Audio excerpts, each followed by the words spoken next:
आपली चूक असो किंवा नसो, पण काही लोकांना सतत अपमान करायची सवय असते. मग असं सतत अपमान करणाऱ्यांना सुतासारखं सरळ करा. हे काही नियम आहेत, ते वापरून पहा.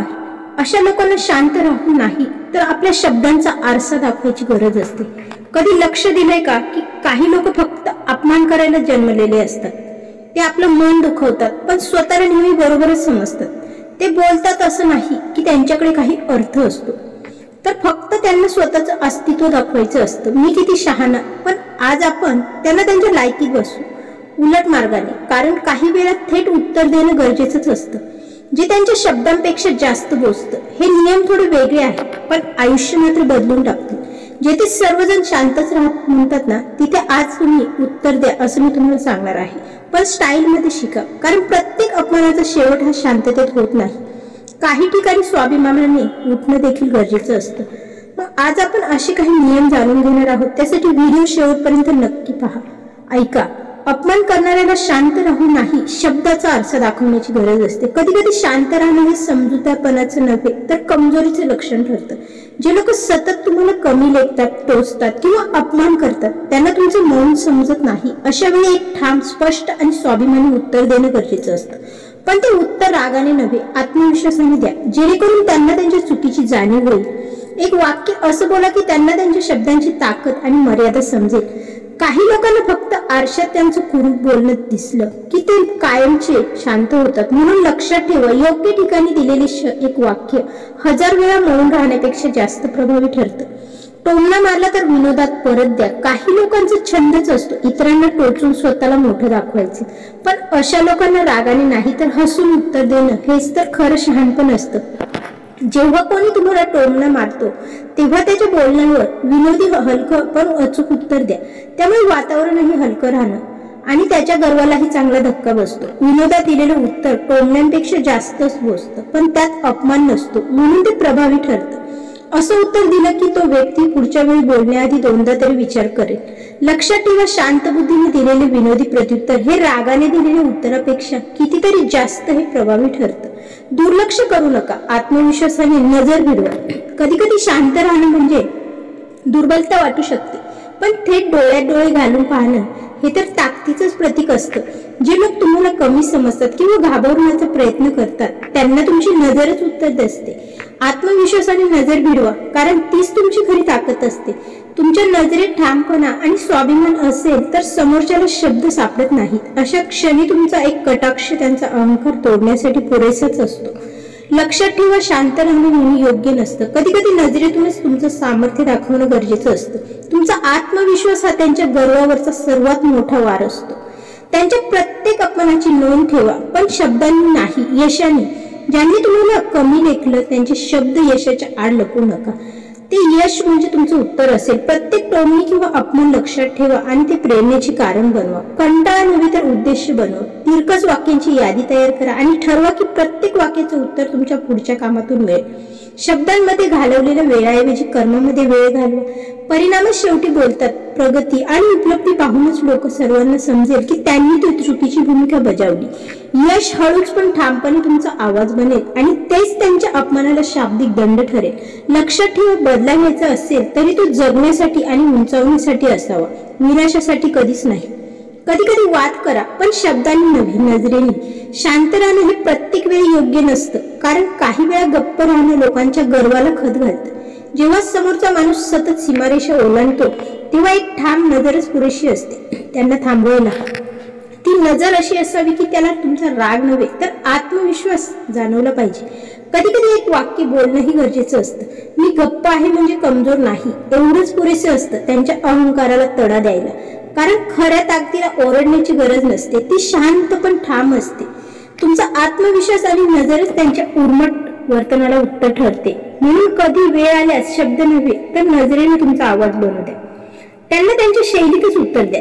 काही लोकांना त्यांचीच भाषा समजते आणि म्हणूनच त्यांना त्यांच्या शब्दातीलच उत्तर द्यावं लागतं. जर कोणी सतत टोचत असेल तर त्यांचं पद्धतीने पण हुशारीने प्रत्युत्तर द्या, रागाने नव्हे. तर शांतपणे विनोद, उपहास किंवा एक कटाक्ष वापरा, ज्यात शब्द कमी पण अर्थ खोल असेल. कारण काही लोकांना सभ्य भाषेत सांगितलं की ते समजतच नाही, पण थोडा उपहास दाखवला की लगेच ते गप्प होतात. ही कला म्हणजे बुद्धी आणि संयम यांचा संगम आहे. असं उत्तर द्या की त्यांना दुखावलंही जाईल आणि तुम्ही छोटही वाटणार नाही. लक्षात ठेवा, जेव्हा तुम्ही तुमच्या शैलीत स्वाभिमानाने उत्तर देता तेव्हा त्यांचा गर्व हा आपोआपच कोसळतो. लोकांसमोर त्यांच्या चुका दाखवा. काही लोकांना सवयच असते सगळ्यांसमोर टोचणं, अपमान करणं आणि स्वतःला मोठं दाखवणं.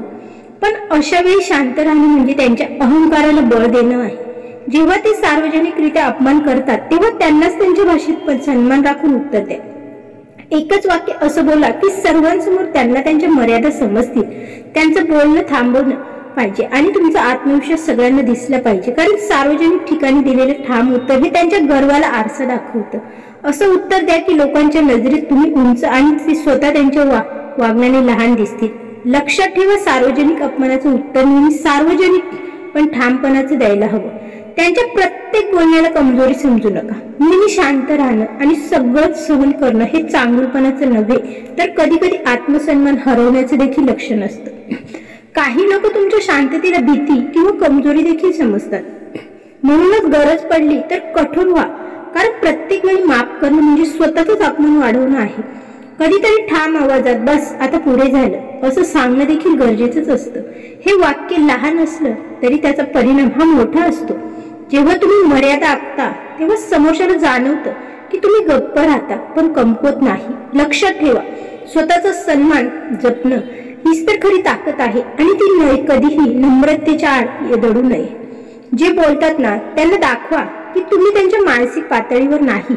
काही लोकांचं बोलणं इतकं खालचं असतं की त्यावर राग येतो तर दया वाटते. अशा लोकांना उत्तर देताना तुमचा स्तर हा कायम उंच ठेवा, पण त्यांना हेही जाणू द्या की तुम्ही गप्प आहात म्हणजे सहन करीत आहात का, तर असं नाही. त्यांच्या शब्दांचा स्तर जितका खाली तितका तुमचा आत्मसन्मान हा उंच दाखवा. पण त्या उंचीचं प्रदर्शन फक्त शांततेत नाही तर कधी कधी थेट स्पष्ट शब्दांतूनही करा.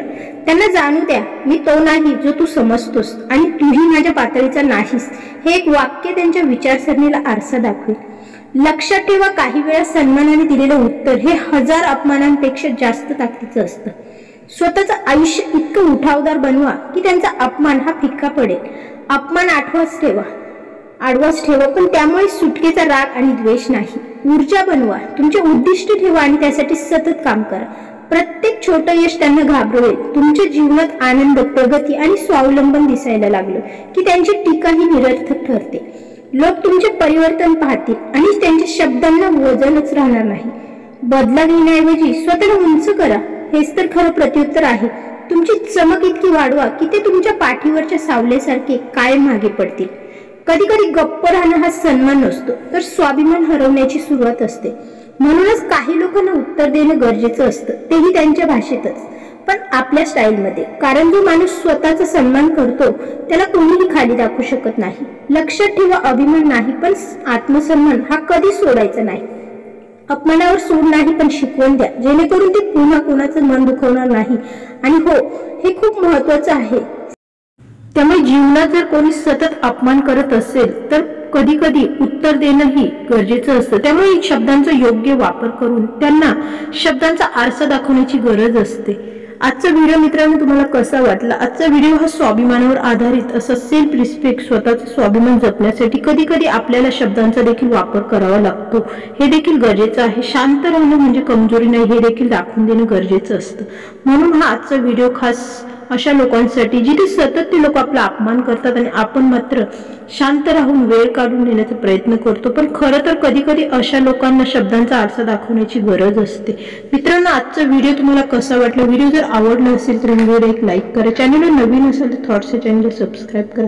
पुन्हाच अशा सकारात्मक जीवनाविषयी, सामाजिक, आर्थिक, नातेसंबंधांविषयी नवीन विषयाला घेऊन आपण लवकरच भेटूया. तोपर्यंत धन्यवाद.